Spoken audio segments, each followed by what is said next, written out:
Hey guys, so welcome to the first episode. In these episodes, I'm going to show you how you can find your true purpose and your true potential.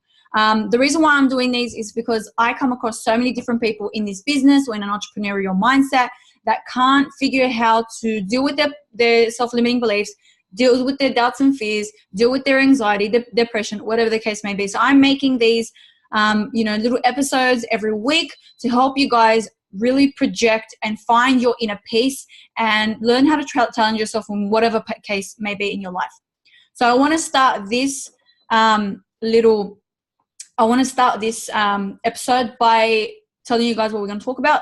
This episode is about confidence, and I'm going to go through how you challenge your confidence, where confidence, low confidence, self-esteem comes from, why it's there, and why you're lingering to keep it intact.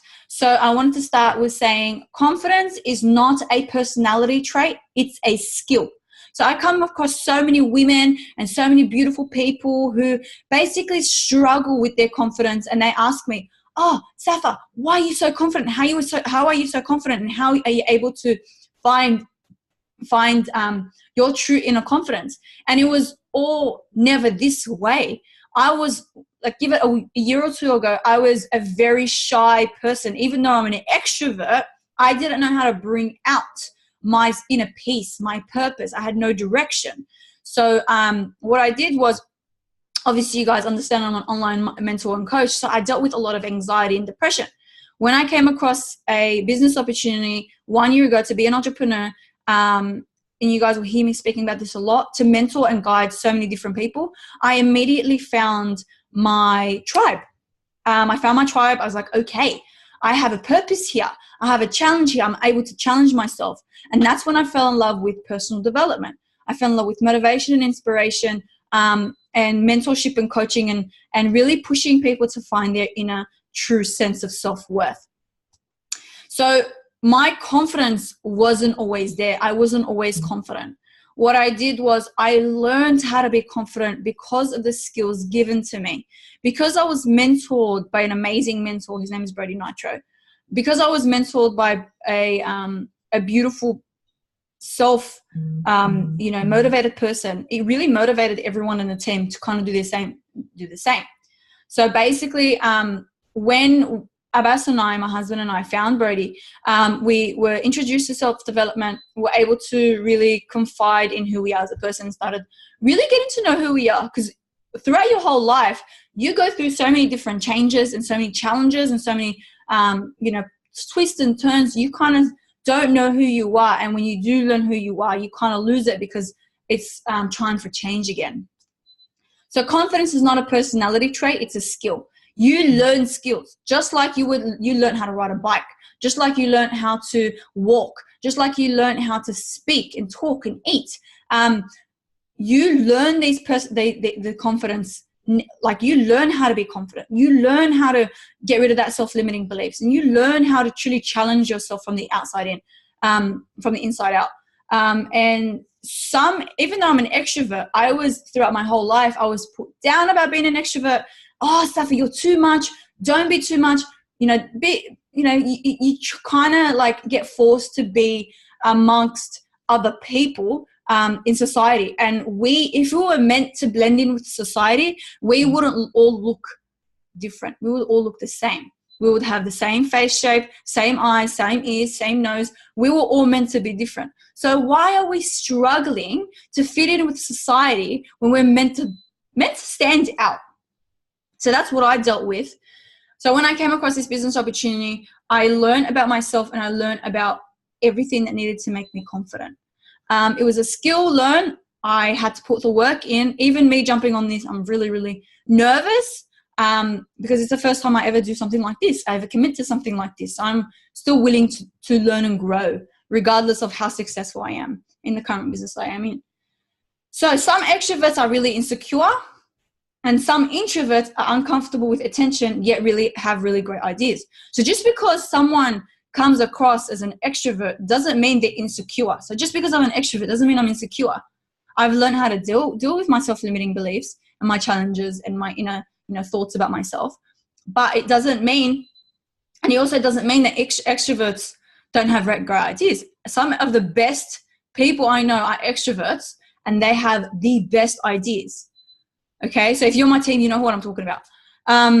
So the confidence is always willing to succeed no matter what you do or no matter what you say. So you want that confidence. Say, for example, you're a very shy person. You don't want to be on camera, on video, and you don't know where to start. That's one, that's where I come in if you want to come to my business opportunity. And two, you need to have that willing to try to succeed in whatever business opportunity you want to do, or no matter what you want to do, whether it be uni, whether it be, speaking on stage, you need to want to succeed in that specific genre or like little area of your life. It means nothing to me if you're an extrovert and you want to stay an extrovert. If you are an extrovert and you want to stay an extrovert, that's completely fine. I'm not begging out anyone that doesn't want to grow, but I'm trying to help you guys grow. And if you guys, obviously you guys would want to grow, that's why you guys are watching this. So where does low self-confidence come from? Low self-confidence comes from people who are, one, have no purpose, two, have no direction of where they want to be or have no goals. And three, and they're anywhere of the outside source, so your parents, your partner, your siblings, your cousins, where the environment around you is very toxic. And in that stance has either shaped and shifted your mindset, shaped and shifted your ideas of yourself, or, that you've just basically dealt with that your whole life. So you think that having low self-confidence is fine and normal and dandy. So that's where low self-confidence might have come. It could be your weight, it could be the way you look, it could be something like a personal trait, a physical trait that you can see that you're really you have low self-confidence for. And I'm here to tell you guys that if you look different, there's a reason why you look different. It's because you're supposed to be different. See, if I looked like every other person out there, I wouldn't be where I am today. I'll be a very boring, very, very boring person. Sorry, tongue-tied. So imagine the world as a beautiful, colorful bed of flowers, like a garden of flowers. And every single person denotes a color and a strength, and, they bloom and blossom a certain way. But if the world is supposed to be different, there would be no garden. It would just be grass. You wouldn't be there. So that's why we are all different. We don't paint the world with gray. We paint the world with color. And I explain this. So if you were to explain your personality color, what would it be? So if you had a color, what would it be? For me, it would probably be rainbow. Like, I know it's not one specific color, but it would probably be rainbow. Like, sometimes I'm blue, sometimes I'm yellow, sometimes I'm green, sometimes I'm red and really fiery. Sometimes I have a lot of passion, sometimes I don't. That's the person I am. That's what color I would describe myself. If you were to have one or two colors or three colors or four colors or whatever the case may be, what would you paint yourself as? What is your signature color? How would you guys denote your personality? Now, some people might have low self-confidence and might not think about that before, but have a little think about. So the first thing that you should write is, what color would you be if you were a color? What color best describes your personality? Okay? And in order to stop that low self-confidence, you need to stop listening to self-doubt. Now, self-doubt is those limiting beliefs in your mind speaking to you whenever you discuss something, or whenever you go through a decision in your life. For example, if you want to go open up your own online business, you want to, but that little voice in your head is like, you can't do it. You won't succeed in that. You look different. You're too fat. You're too skinny. You're anorexic. You're obese. Whatever the case may be, whatever thing that your mind might tell you. Your mind might tell you you're unhealthy and you're not equipped to handle yourself in an online business. Whatever that little voice in your mind tells you is your self-doubt. So how do you stop listening to self-doubt? Meditation helps. I know it sounds crazy and if you've never heard of a meditation before, but meditation helps. 2, I am affirmations, and I'm going to go into depth with them. 3, write down your ideas of yourself and then write the opposite. 4, work with your passions. And 5, do things that make you happy. So the first one is, I'm going to explain the I am affirmations. So the I am affirmations is basically, I am and whatever you want to aspire to be. For example, I am healthy. I am happy. I am powerful. I am enough. I am a good girl. I'm a good boy. I am capable of love. I am capable of being happy and healthy. Whatever you want your mind to pick up on is your I am affirmation. So you're affirming to yourself what you want your subconscious mind to pick up on.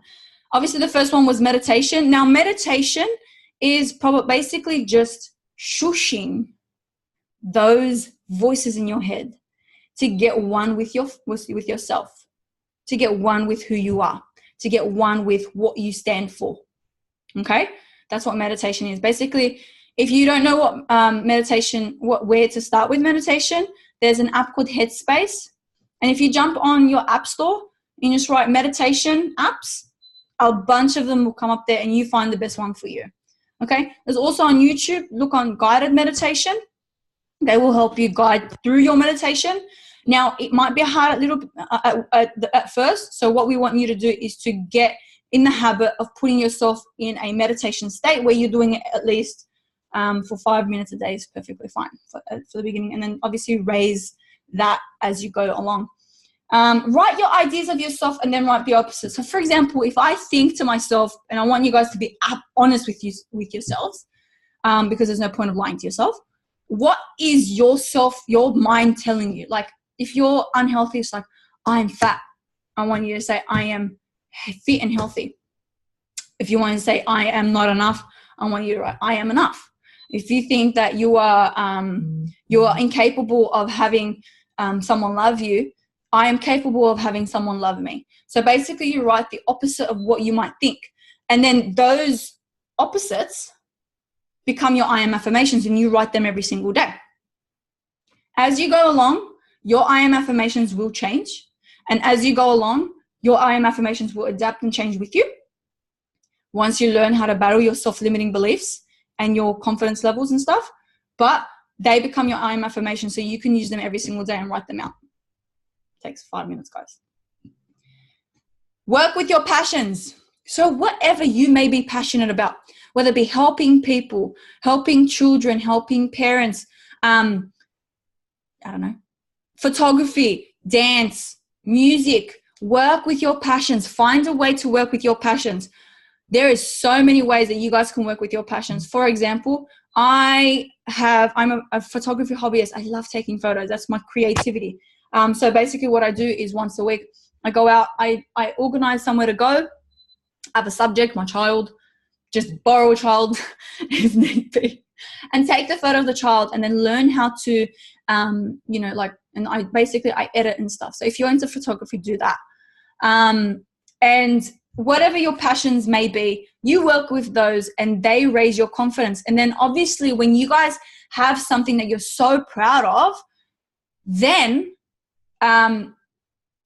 just do it every day, as well as you might be able to run a business from it.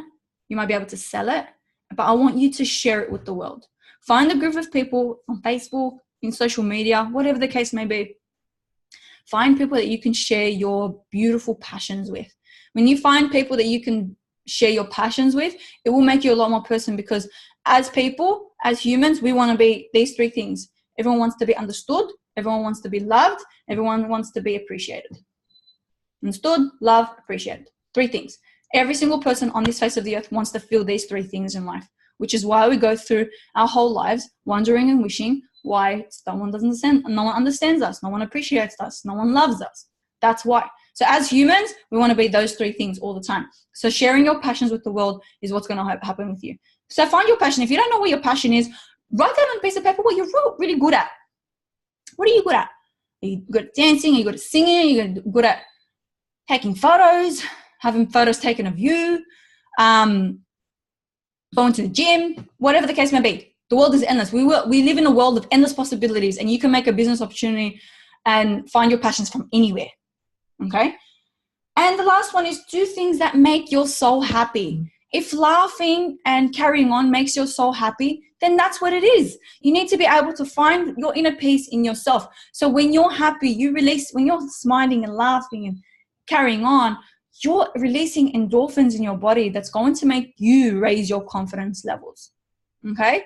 So do things that make you happy, whether it be walking, whether it be speaking, whether it be sharing, whatever makes your heart happy, do that.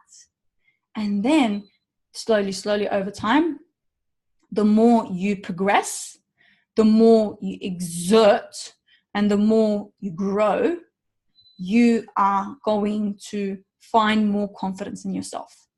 So I want to share with you guys that today. It's a little short one for episode 1, and I can't wait to see you guys on episode 2.